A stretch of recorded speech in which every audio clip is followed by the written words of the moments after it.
betul-betul berharap kalian semuanya sehat-sehat dan kalian semua baik-baik saja.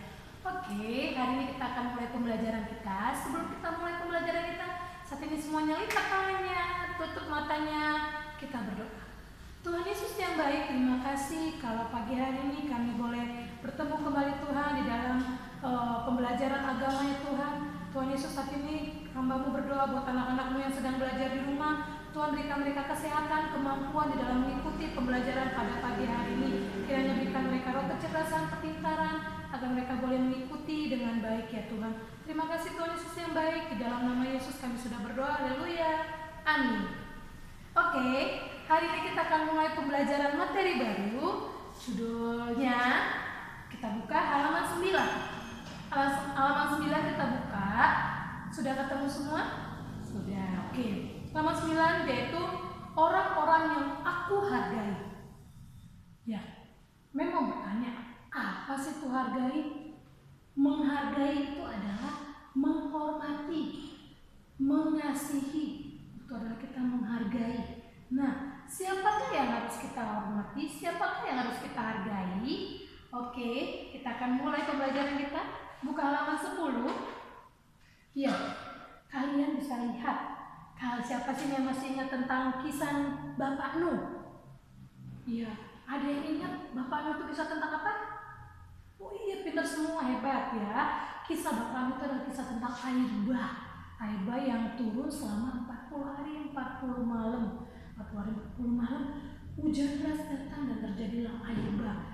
Orang-orang pada tenggelam, sementara Nuh, anak istrinya 1, anaknya 3, menantunya 3. Jadi yang selamat adalah 8 orang. Iya, pintar. Nah, di cerita ini ada kisah tentang anak-anak Bapak Nuh. Mau kita baca sama-sama ya? Yuk, kita baca sama-sama tentang anak-anak Bapak Nuh.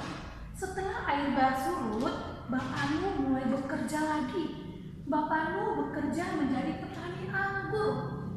Setiap hari Bapak Nuh bekerja dibantu 3 anaknya. Iya, tadi memang terbilang 3 anaknya. Yaitu siapa aja? Kalian garis bawahi di sini adalah Sem, Ham, dan Yafet. Iya, anaknya ada 3, Sem, Ham, dan Yafet. Mereka adalah anak-anak yang patuh. Kebun anggur Bapak Nuh sangat luas. Wah, banyak sekali buah anggurku yang sudah matang. Aku harus segera memetiknya. Wah, harus aku petik nih. Karena kalau nggak dipetik, dia akan rusuk. Kata Bapak Nuh gitu. Akhirnya Bapak Nuh memanggil ketiga anaknya untuk memetik buah anggurnya. Akhirnya Bapak Nuh memakan buah anggurnya. Wah, manis sekali rasa anggur ini, kata Bapak Nuh kepada isi rumahnya. Terus setelah kekenyangan makan, Bapak Nuh tertidur. Bapak Nuh tertidur dengan puasnya, dengan pulasnya, karena pengaruh buah anggur itu. Ia merasa kepanasan. Aduh, panas sekali akhirnya. Nah, melihat ayah yang tidak melihat itu, karena melihat Bapak Nuh kepanasan, dia akhirnya tertidur pulas. Tanpa sadar, Bapak Nuh membuka bajunya. Bajunya dibuka, karena panas. Siapa di sini yang sering seperti itu? Kalau kepanasan, mama panas, buka baju, wah gak pakai baju ya, karena kepanasan. Akhirnya tertidur karena kepanasan. Nah, di sini apa yang terjadi? Melihat ayah yang tidak berpakaian dalam kemah, Ham menceritakan itu kepada Sem dan Yafet sambil tertawa geli. Mengapa kamu berbuat demikian? Katanya. Kata Sem kepada adiknya dengan segera. Terus Sem mengajak Yafet mengambil kain, mengambil selimut untuk menyelimuti ayahnya. Dan mereka berjalan mundur agar tidak melihat ayah tidak berpakaian. Jalan mundur, mereka berselimut, mereka berdiri, mereka mundur supaya mereka tidak melihat karena ayah sudah tidak berpakaian. Itu tidak baik ya. Nah, mereka berdua sangat mengasihi dan menghormati Bapak Nuh. Mereka tidak ingin membuat Bapak Nuh malu, sebab mereka sangat bangga mempunyai orang tua yang berbakti kepada Allah. Sem dan Yafet adalah anak-anak yang perlu dicontoh. Siapa di sini bangga dengan mama papanya? Iya, kita harus bangga dengan orang tua kita ya, seperti Ham dan Yafet di sini. Oke, sini kita akan lanjut. Siapa yang dimaksud dengan orang tua? Siapa di sini orang tua? Iya, pintar. Ada yang jawab, papa, ayah, mama, ibu. Iya, semuanya benar ya. Yaitu adalah ayah dan ibu atau papa dan mama. Itu disebut dengan orang tua. Nah, kalau ditanya siapa orang tuamu, tentu anak-anak akan menjawab nama ayah dan ibunya. Secara umum hal itu benar. Dalam pemikiran anak-anak yang dimaksud orang tua adalah ayah dan ibu. Hal itu karena pada umumnya anak-anak hidup dalam pengasuhan ayah dan ibu kandungnya, baik secara langsung maupun tidak langsung. Mereka itulah yang disebut sebagai orang tua kandung. Melalui mereka itulah Allah menghadirkan anak-anak di dunia. Orang tua dipakai Allah untuk bertanggung jawab, garis bawahi, mendidik, mengasuh, membimbing anak-anaknya dengan kebiasaan hidup yang benar sesuai dengan firman Allah. Iya, kita ini mempunyai orang tua yang apa? Menghadirkan kita di tengah-tengah dunia ini. Kalau nggak ada papa dan mama, nggak ada ayah dan ibu, bagaimana kita bisa ada?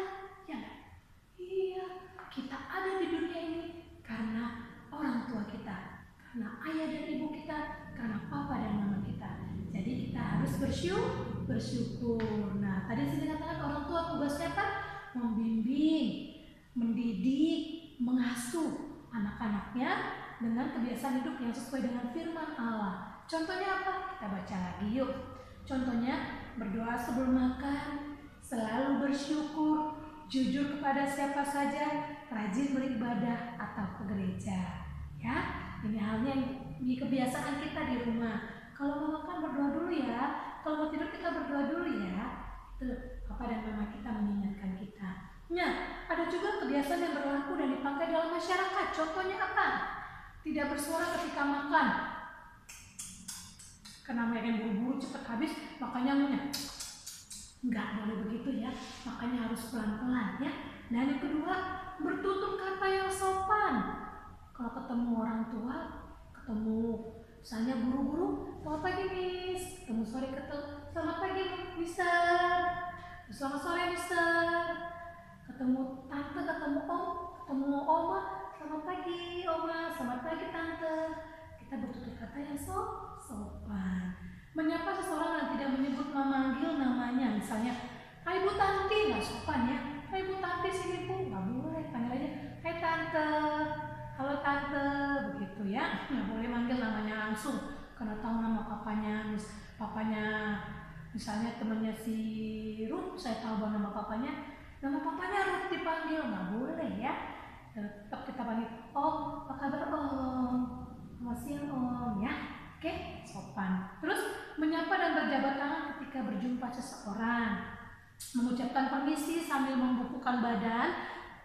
Jika berjalan melihat orang lebih tua, permisi tante, harus sopan ya. Orang tua mempersiapkan anak-anaknya menjadi penerus yang dapat bertanggung jawab atas kehidupannya, yaitu penerus yang tidak selalu bergantung kepada orang lain atau mandiri, tangguh, kuat, taat dan setia kepada Allah. Itulah karakter bangsa kita, seperti yang tertulis dalam Amsal 22 ayat 6. Didiklah orang muda menurut jalan yang patut baginya, maka pada masa tuanya pun mereka tidak akan menyimpang daripada jalan itu. Itu janji firman Tuhan. Orang tua tugasnya mendidik anak-anak supaya apa? Supaya pada masa tuanya mereka tidak menyimpang, supaya tetap teguh imannya kepada Yesus Kristus ya. Pada umumnya anak-anak memiliki rasa hormat dan patuh kepada orang tua, sebab kepada mereka lah anak-anak bergantung, berlindung dan merasa nyaman. Jadi kita anak-anak merasa bergantung sama orang tua, berlindung. Kalau takut misalnya ada mati lampu, mama, papa, takut akhirnya berminta minta disayang, minta dipeluk sama mamanya, minta dipeluk sama papanya. Nah, itu anak-anak bergantung, berlindung dan merasa nyaman. Nah, kepada siapa anak-anak menaruh hormat? Kita lihat ya, sudah lihat masih halaman 11. Oke, dalam pengertian lain, orang tua adalah orang yang lebih tua. Garis bawahi, orang tua adalah orang yang lebih tua atau orang yang dituakan. Dah, titik ya. Secara langsung atau tidak, orang tua memengaruhi sikap dan perilaku anak-anak.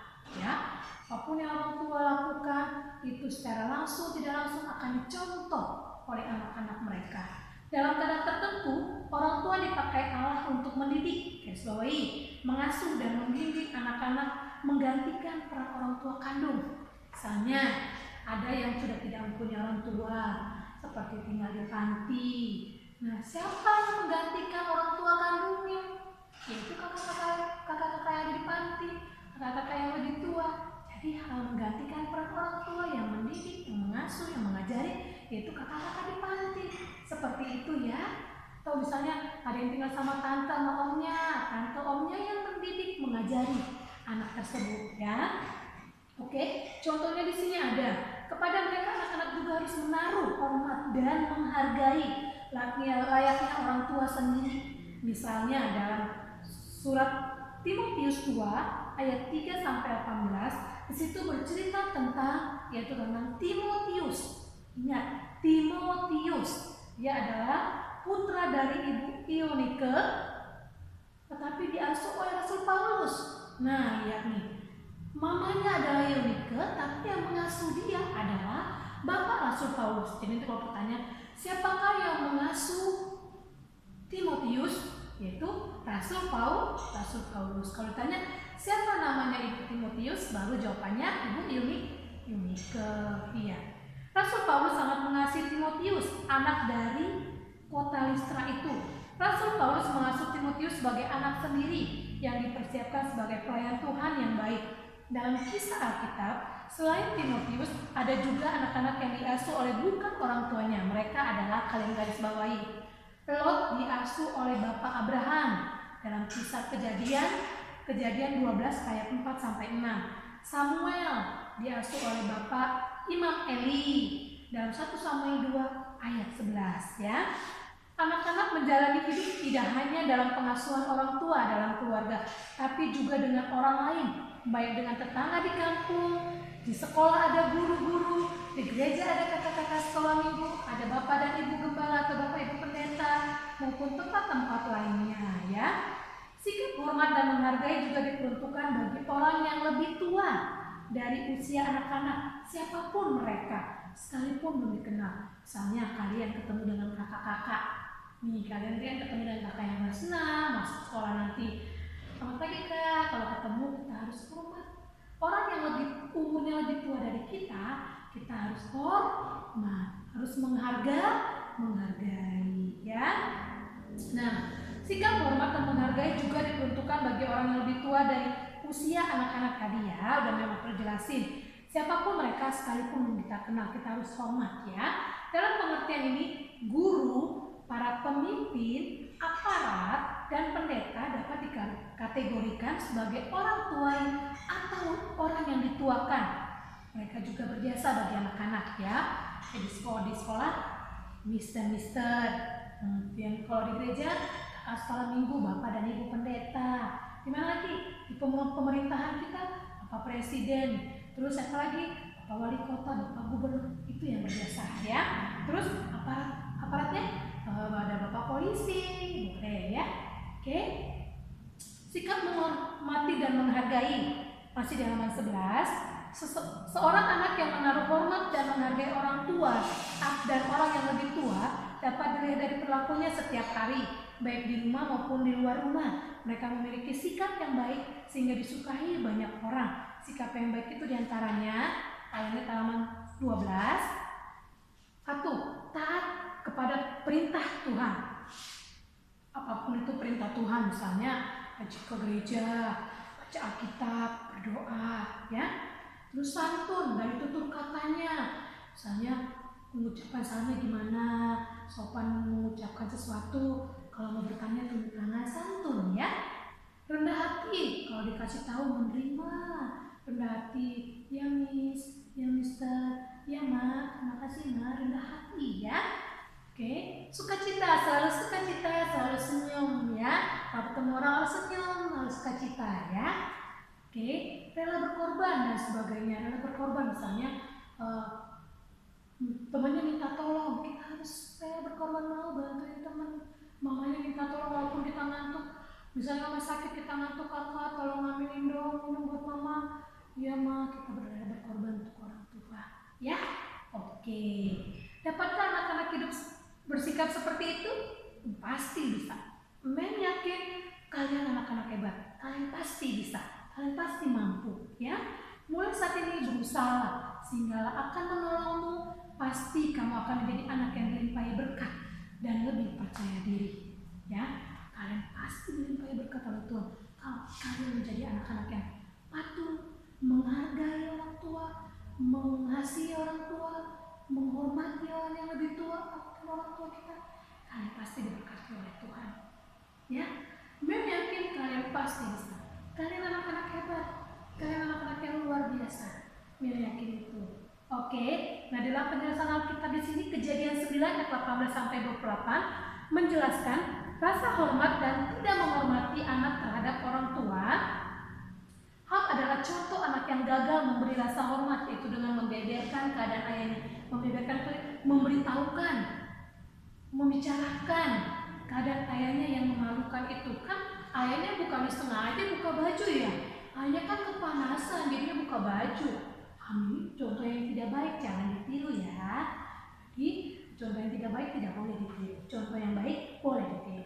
Ya, sebagai anak ia tentu memiliki kesadaran menjaga nama baik orang tua seperti yang dilakukan Sem dan Yafet. Kita harus seperti Sem dan Yafet bisa menjaga nama baik orang tua dengan cara apa? Perilaku kita harus sopan supaya, oh itu anak siapa? Wah, anak misalnya anak bapak si Omving, wih keren misalnya, wih anak bapak misalnya anak bapak si bapak Budi keren, hebat, ya kan pasti bangga ya kalau dibilang kalian anak yang hebat, anak yang pintar ya, ya kan? Oke, dalam 1 Timotius 2 ayat 3 sampai 18 menjelaskan kesungguhan Rasul Paulus dalam mempersiapkan Timotius menjadi pelayan Allah yang tangguh sebagai anak rohani. Rasul Paulus, Timotius tentu sangat menghargai dan menghormati Rasul Paulus yang menganggapnya sebagai anaknya sendiri. Jadi kita harus tetap menghormati sekalipun kita bukan diasuh oleh orang tua kandung kita harus tetap menghormati orang tua kita.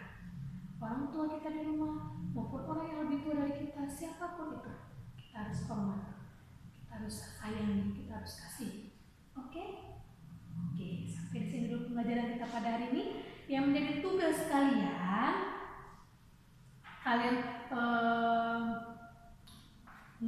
Mem kasih tahu tugasnya, buka di halaman yang pembelajaran murid ya, buka di halaman 16, halaman 17